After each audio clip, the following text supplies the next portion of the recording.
Amém. Podemos nos assentar, queridos. Que coisa maravilhosa que Deus está fazendo nas nossas vidas. E Deus não está fazendo só nas nossas vidas aqui na igreja, mas Deus está fazendo em muitas outras igrejas. Nós temos visto, nós temos tido contato com outros irmãos e nós temos visto que Deus está renovando a igreja. Muitas outras congregações estão sendo renovadas pelo Espírito Santo de Deus. E nós queremos isso para nós também cada vez mais. E nós temos visto que Deus está nos carregando a igreja, a sua igreja, carregando todos juntos, num mesmo sentir, num mesmo perceber, num mesmo desejar. E nós nos alegramos por isso. Nós temos visto que Deus está batizando com o Espírito Santo. Quer dizer, o batismo no Espírito Santo é uma experiência de enchimento do Espírito Santo, que nós sentimos a graça de Deus de uma forma especial dentro de nós. É como se o batismo no Espírito Santo fosse uma abertura, na nossa alma, que faz com que o Espírito tenha acesso a dimensões do nosso ser que nós não tínhamos antes, que nós não experimentávamos antes. É uma graça especial de Deus sobre nós, dando poder.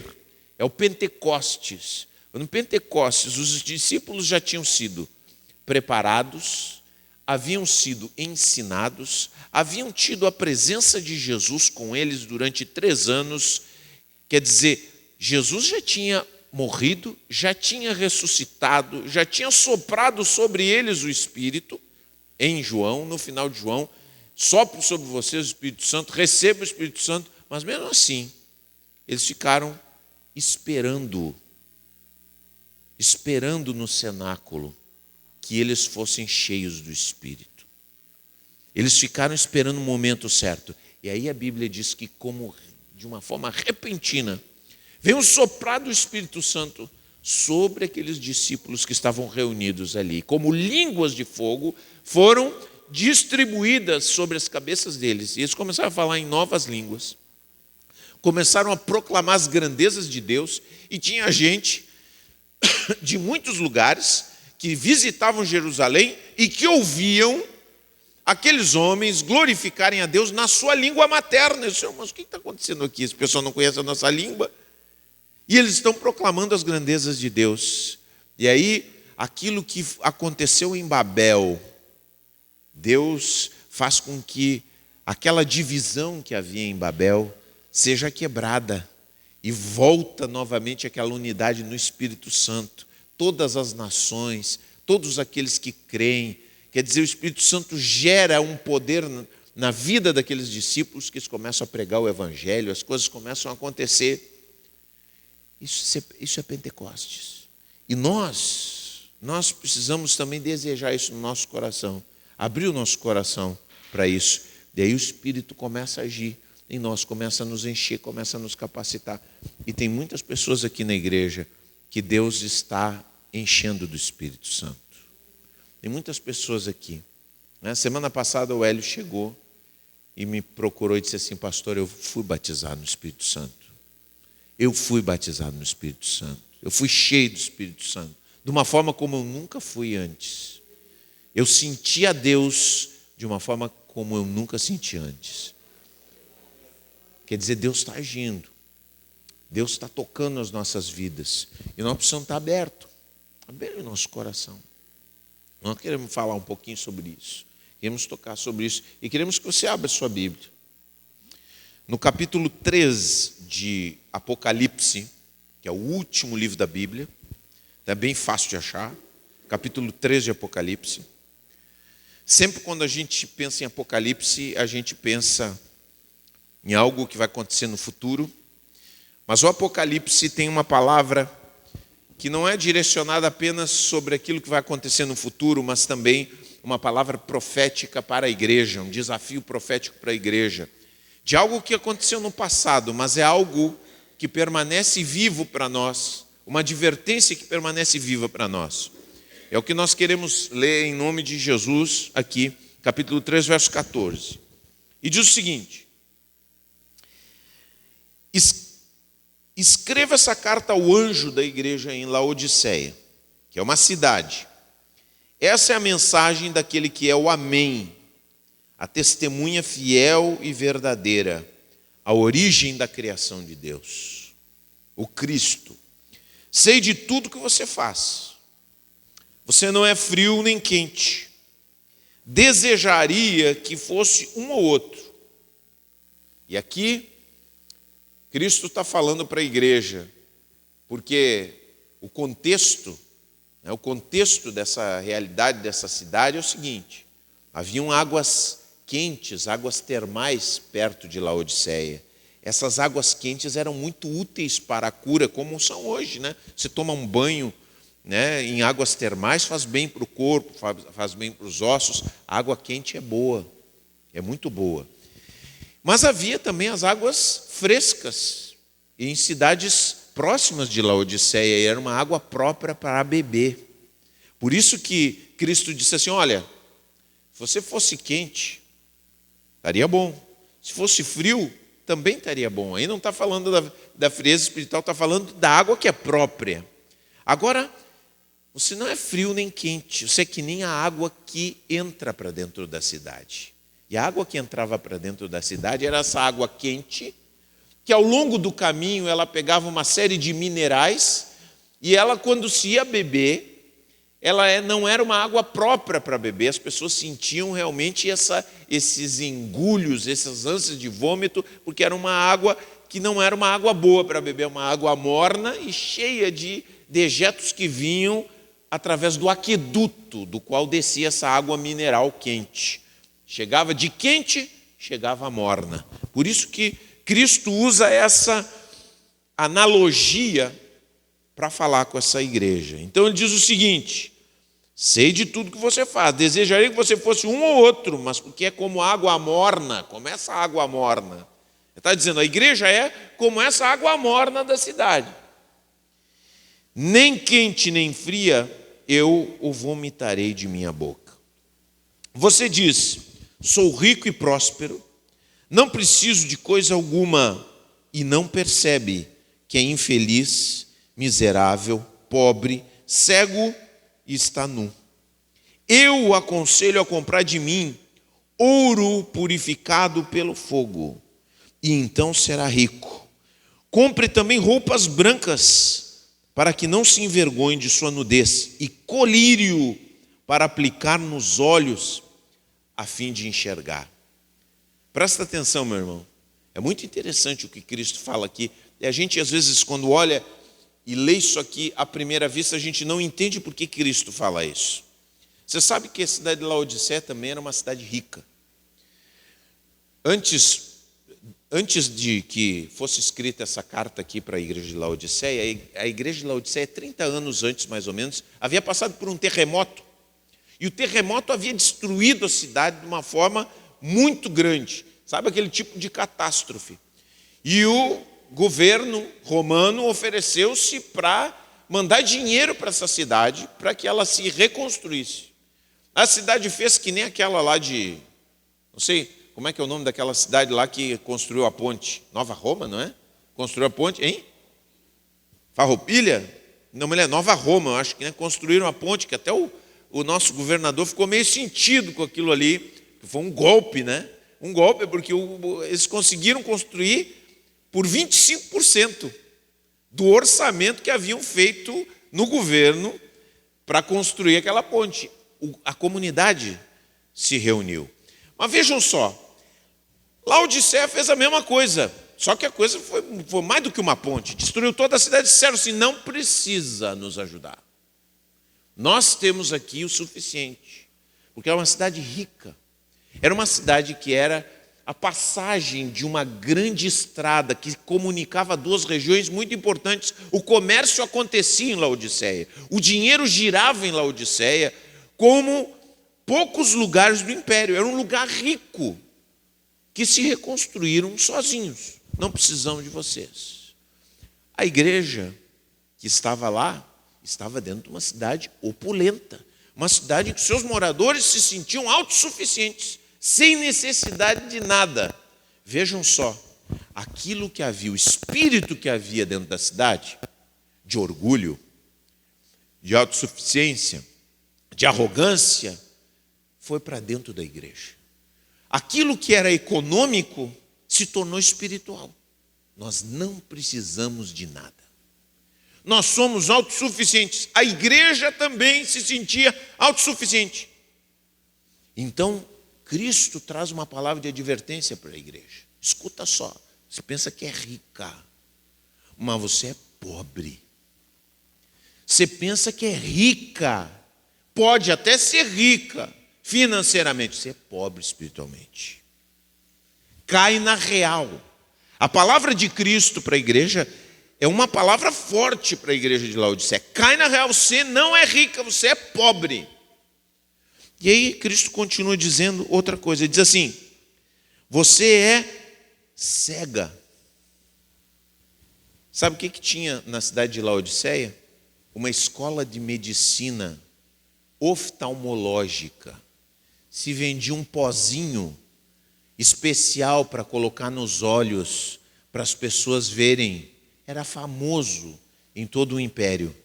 Então, a cidade também se orgulhava dessa faculdade de medicina. Pô, nós somos a única faculdade da região que, cura os olhos, que ajuda as pessoas a verem novamente. Não sei que tipo de progresso podia ter alguém com esses pós, mas o fato é que era famosa por essa escola de oftalmologia. E Deus diz o seguinte, vocês podem curar os olhos de muitas pessoas aí. Vocês podem ajudar muitas pessoas a verem, mas vocês são cegos. Espiritualmente vocês não enxergam. Vocês podem ver fisicamente, mas espiritualmente estão absolutamente incapazes de enxergar as coisas mais óbvias. E Cristo continua falando. Ele diz o seguinte, vocês estão nus. E Laodiceia produzia a lã mais famosa que existia a partir de uma nova raça de ovelhas que eles tinham desenvolvido ali. Eles tinham muita vestimenta. As pessoas iam para Laodiceia para comprar a lã de Laodiceia, porque era uma lã de alta qualidade. O que Cristo diz? Vocês podem estar vestidos fisicamente, vocês podem ter belas roupas, mas espiritualmente vocês estão nus. Que palavra forte essa aqui. E aí continua. Eu aconselho, verso 18, a comprar de mim ouro purificado pelo fogo. Tem muito ouro nessa cidade, mas o ouro que vocês precisam, vocês não têm.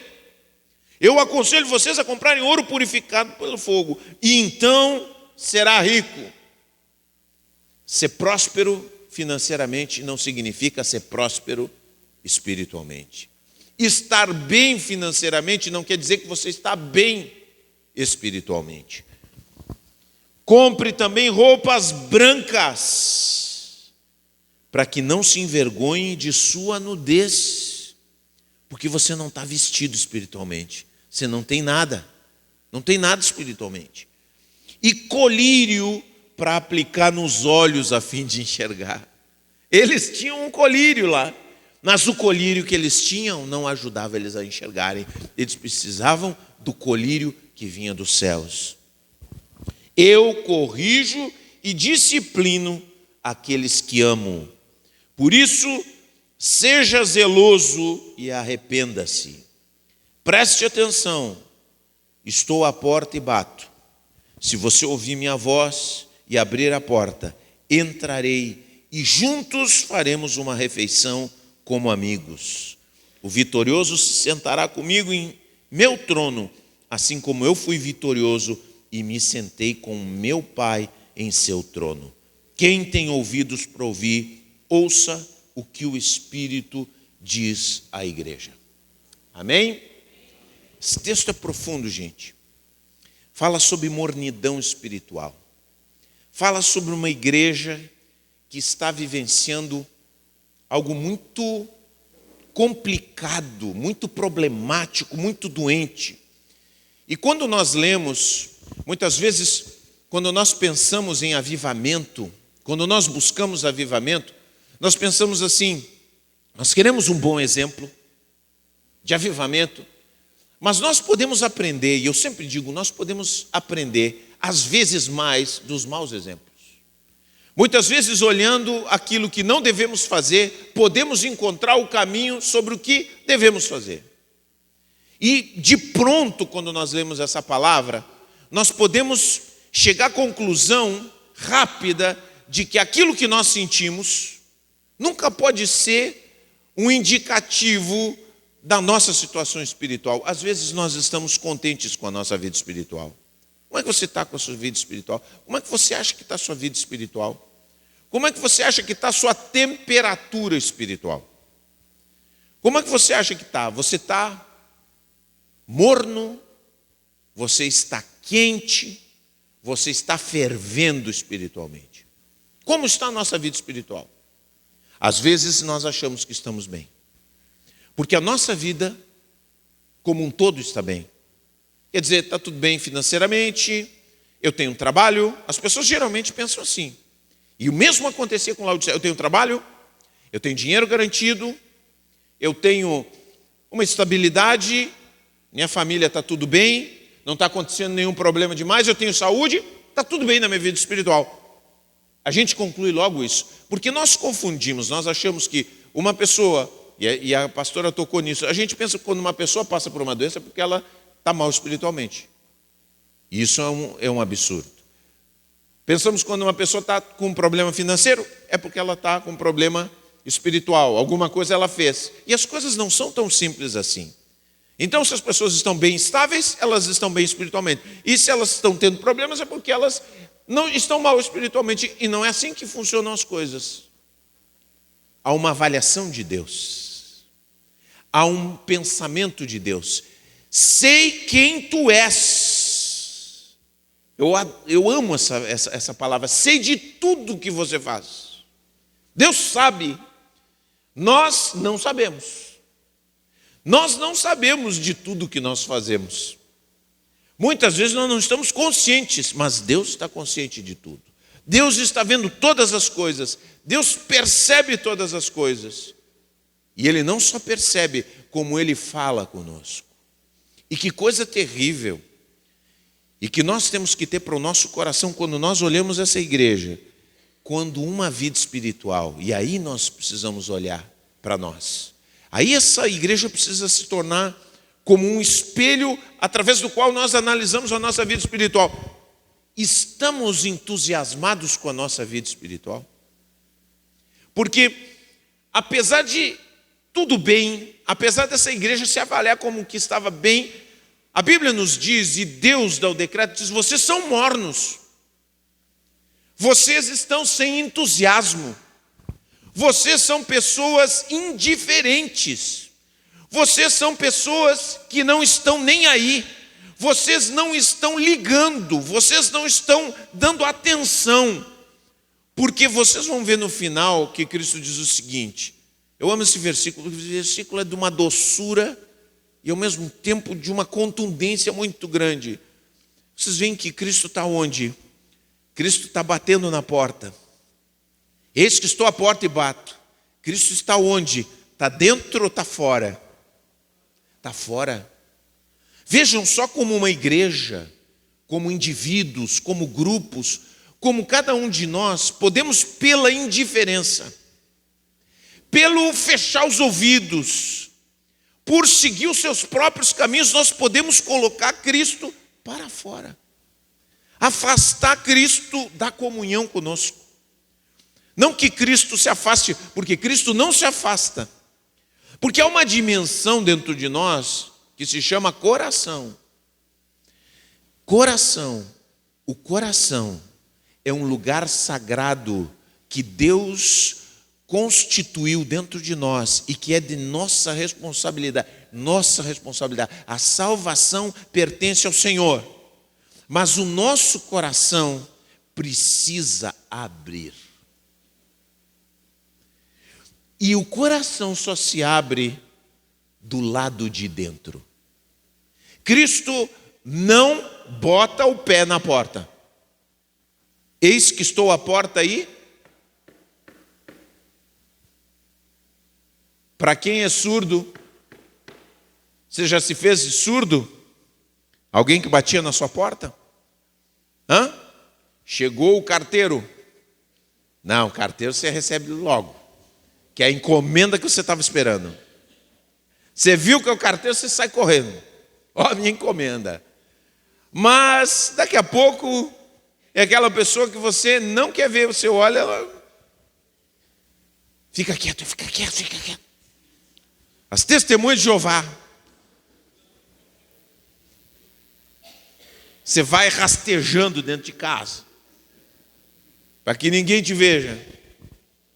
Aquele amigo que acha que você é amigo, mas você não acha, você não se sente amigo dele, você também se esconde. Não atende. A pessoa bate lá, fulano, Yara, Cláudia. Não tem ninguém, está tudo aberto, mas não tem ninguém. Mas acontece. Mas Cristo também bate. E nós muitas vezes nos fingimos de surdos. Eu não entendi, Senhor, eu não entendi, eu não sei. Eu não sei o que Deus quer de mim. Às vezes nós dizemos, eu não sei o que Deus quer com isso. Sabe muito bem. Você sabe bem o que Deus quer. O que falta dentro das igrejas não é instrução. O que falta nas igrejas é um coração aberto para Deus. Porque eu me lembro que eu cresci na igreja com pregadores extremamente limitados. Outro dia nós estávamos falando.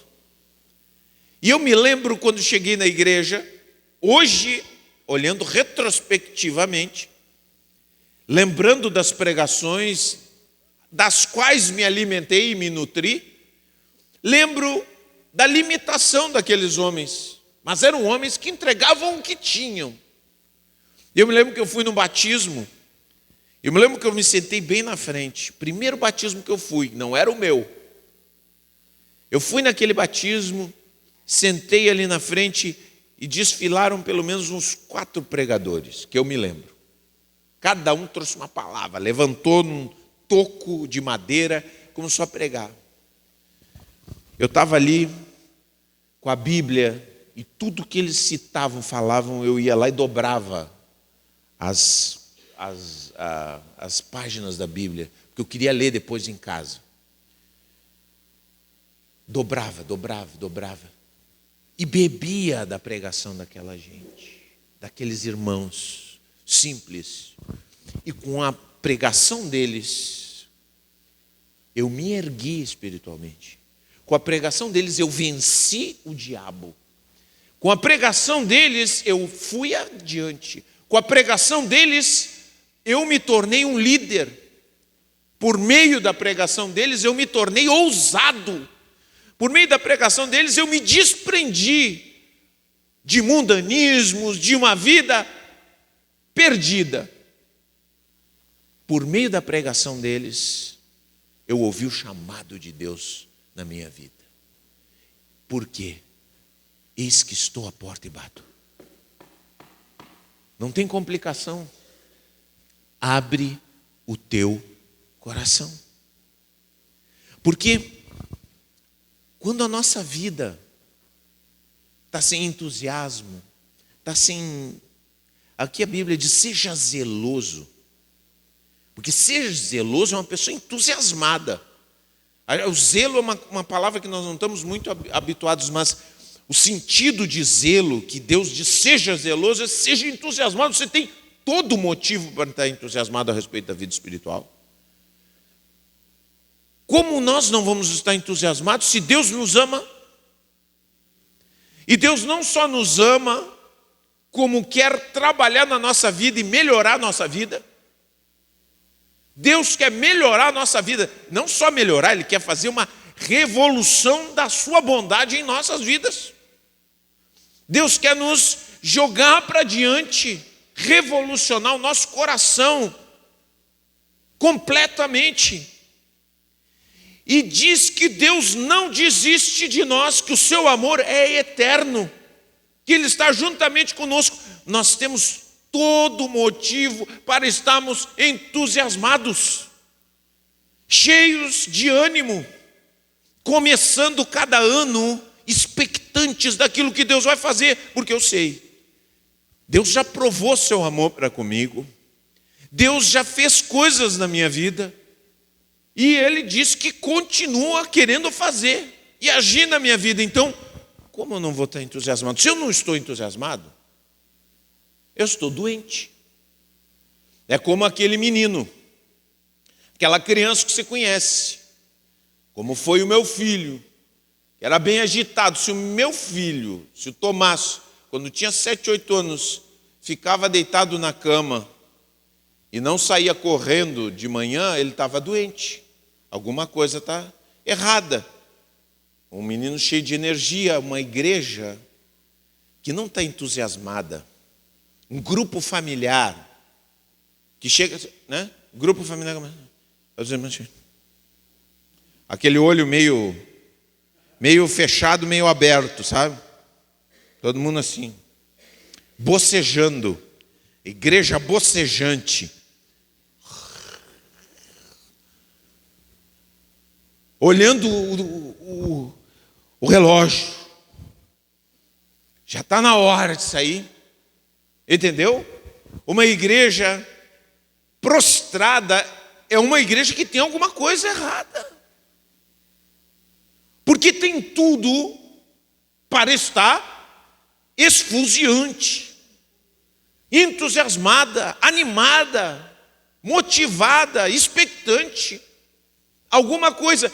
E é isso e é tão interessante, porque essa palavra, de todas as palavras para 7 igrejas, essa é a única que Cristo não diz nada de bom para ela.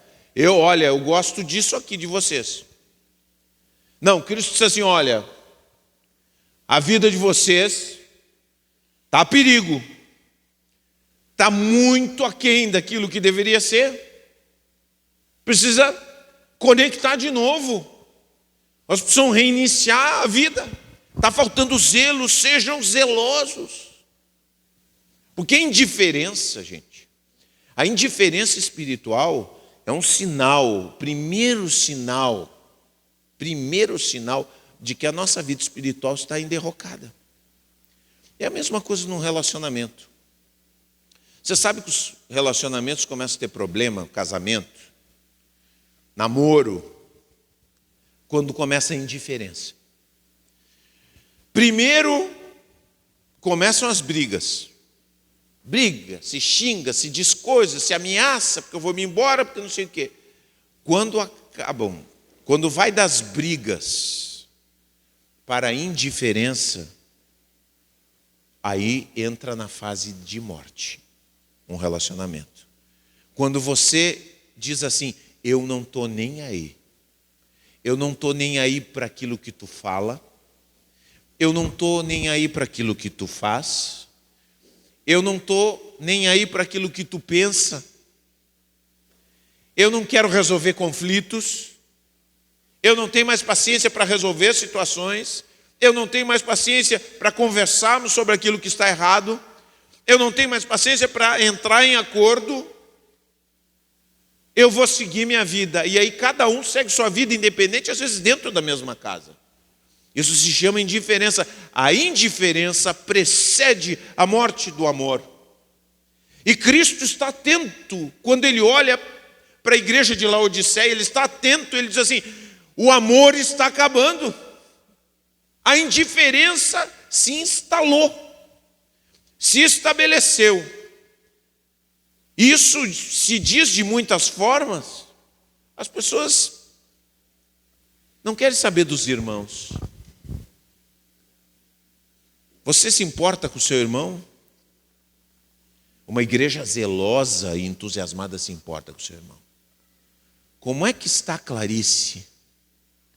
Eu quero saber como está Clarice. Como é que está o Hélio? Por que o Hélio não está vindo?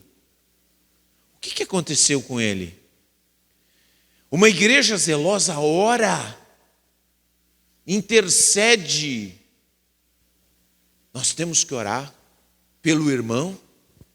Aquele irmão está precisando de oração.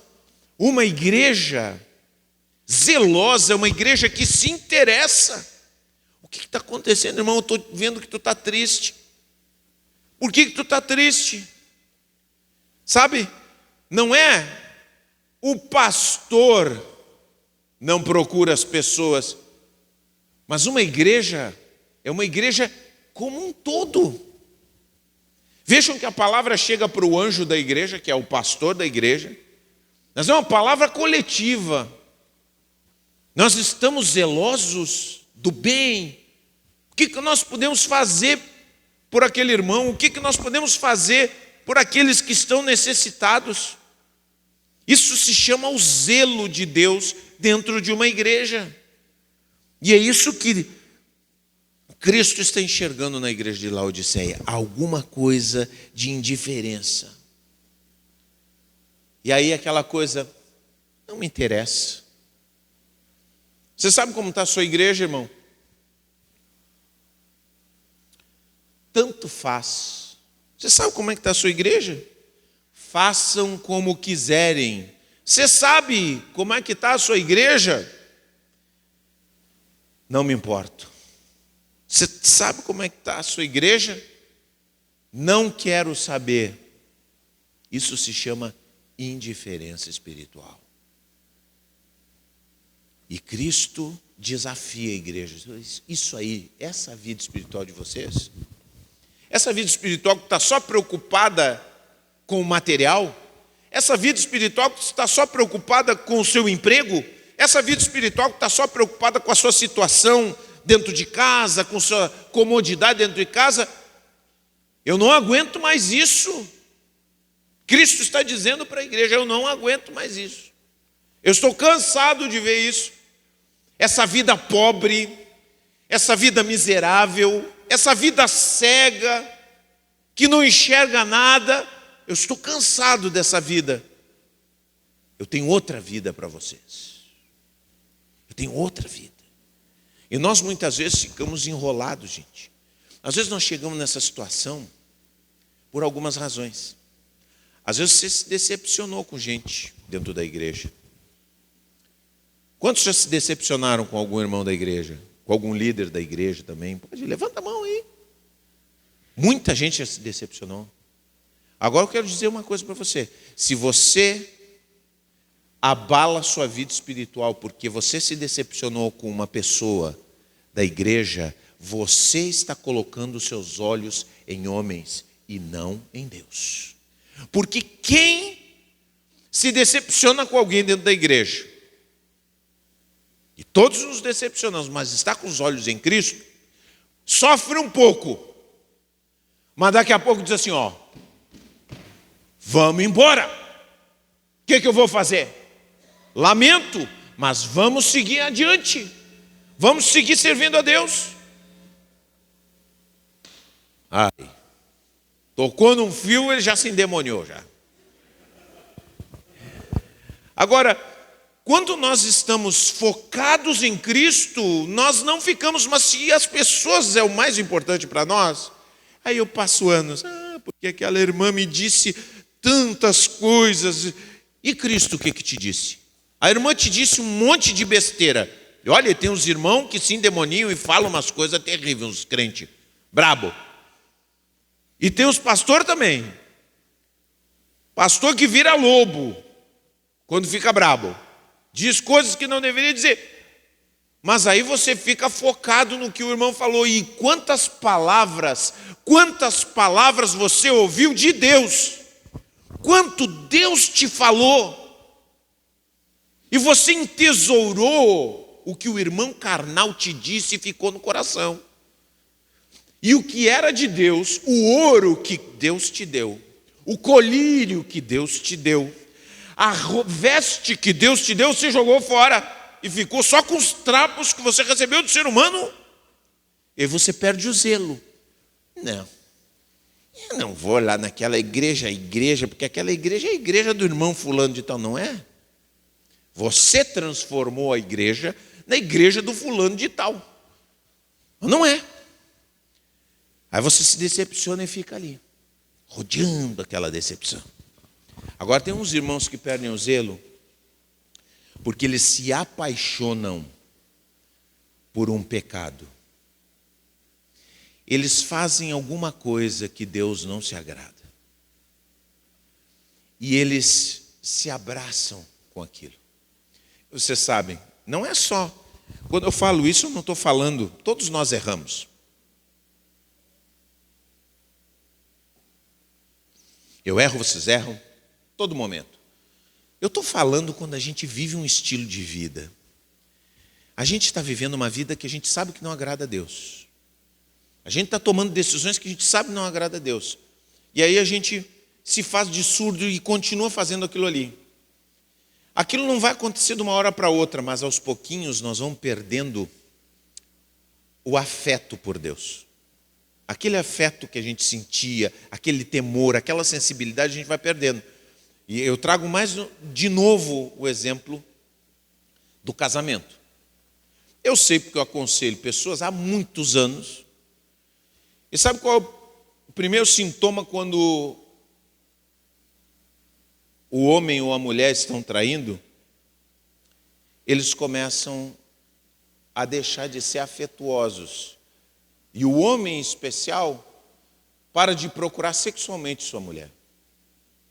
Ele vai perdendo progressivamente a atração que ele sentia por sua mulher, fisicamente, porque ele está comprometido fisicamente com outra mulher. Então ele começa a dividir sua vida sexual com a esposa e com a amante. E progressivamente a amante vai ficando, e a esposa vai ficando, até que não exista mais relacionamento com a esposa, e a esposa nota.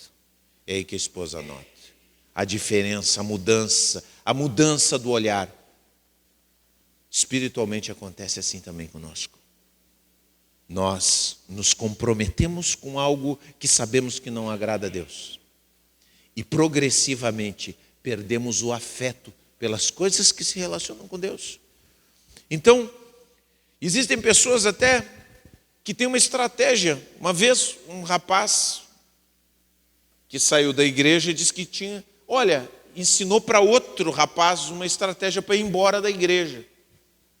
Olha só, sabe que você vai embora da igreja? Não sai de repente da igreja. Ele ensinou. Não sai de repente. Olha a malandragem dos crentes. Sai aos pouquinhos. Vai um domingo, depois não vai no outro, falta um domingo, depois vai no outro,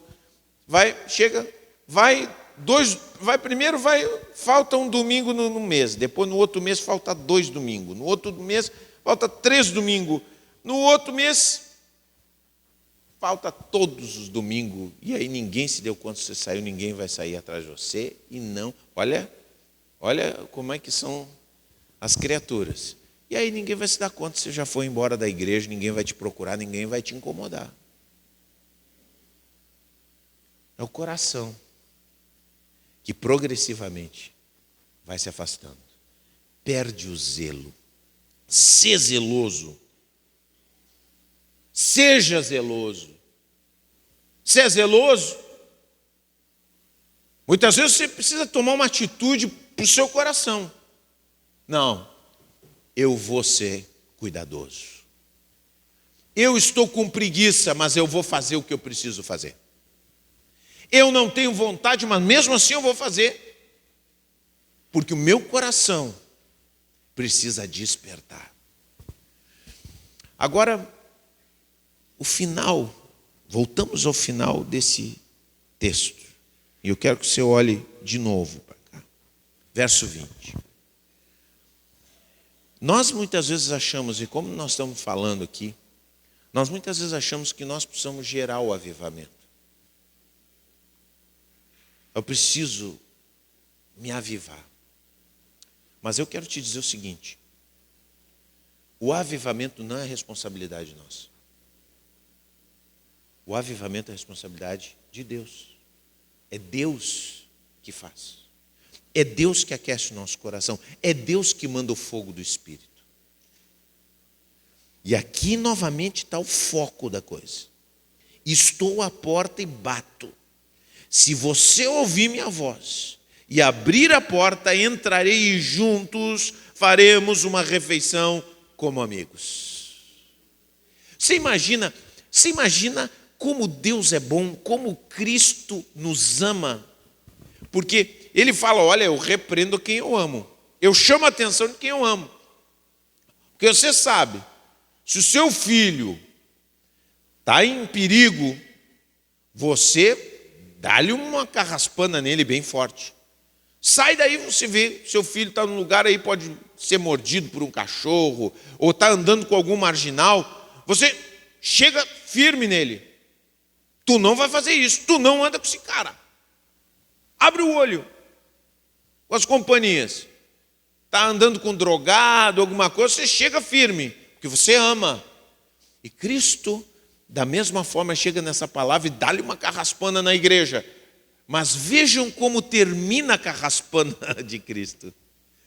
Abram a porta para mim.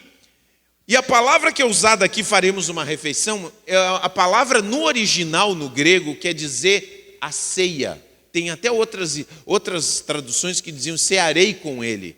Abrirei e cearei com ele. Porque a ceia, naquela época, diferente de nós, a ceia era a refeição mais substancial. A refeição da noite era a refeição mais substancial que comiam naquela cultura.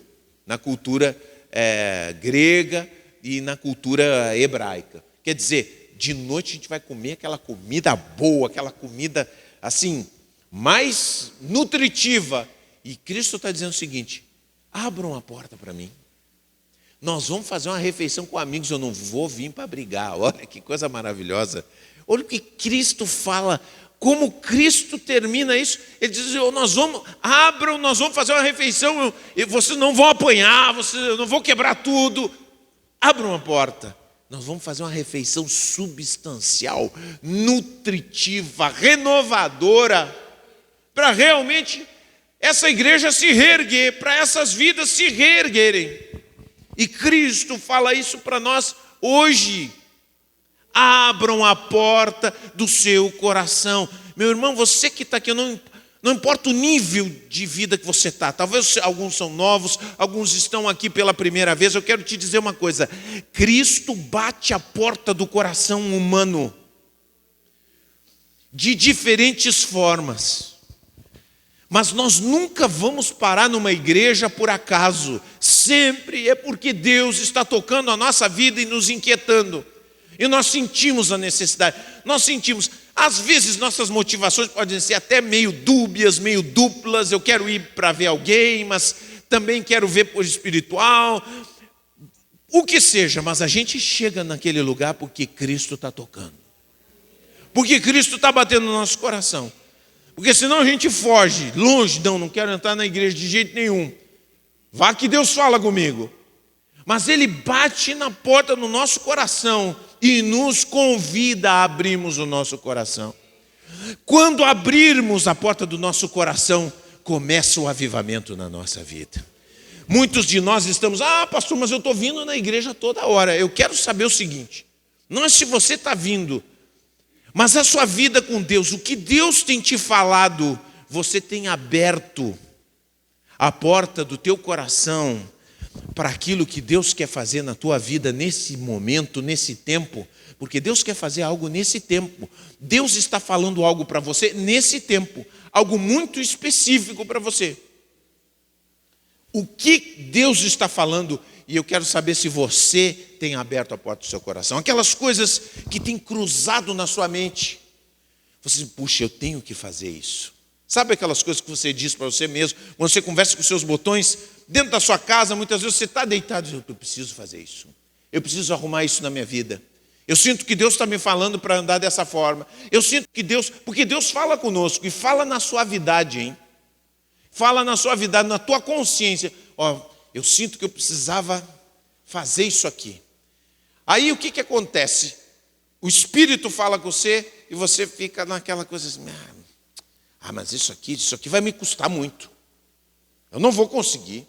Eu vou perder muito com isso.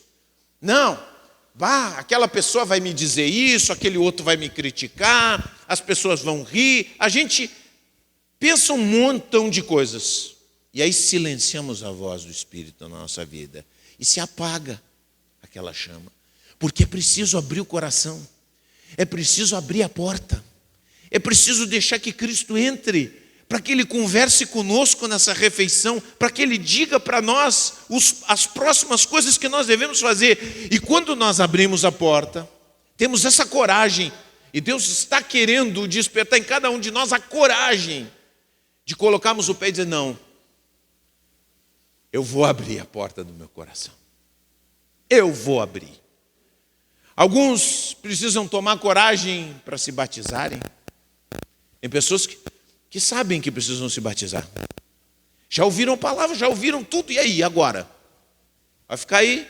Pois é. Legal, né? Legal o crente. Eu gosto muito dos louvores. Me arrepio. Meu coração. Não, eu não tenho nada contra o evangelho. Não tem nada de contra. Tem que ser totalmente a favor. Tem que pular, tem que abrir a porta do coração. Tem que deixar Cristo entrar. Não é ficar só ouvindo assim, olha só essas batidas. Como Deus me ama, hein? Está batendo, que maravilha. Cristo, aleluia, como tu me ama. E aí a gente fica curtindo que Cristo bate na porta. Não é isso. É abrir a porta. Para outras pessoas, precisam se envolver com o ministério. Precisam trabalhar, precisam se doarem para os outros. Às vezes estão vivendo aquele cristianismo, pois é, né? Só cumprir um ritual, mas Deus está te chamando para servir, para usar os teus dons, para abençoar outras pessoas. Para outras pessoas, Deus está despertando você para ser uma testemunha lá fora, para assumir que você é um discípulo de Cristo, porque você fica se escondendo. Você fica quieto, você não diz nada quando você tinha que dizer tudo. Eu sou crente mesmo. Eu sou de Jesus. Você ouve os outros fazendo piadinha, você fica quietinho. Não assume. Não quer dizer para ninguém. Para você poder se manter como é. Abra a porta do teu coração. Abre a porta do teu coração nesse tempo.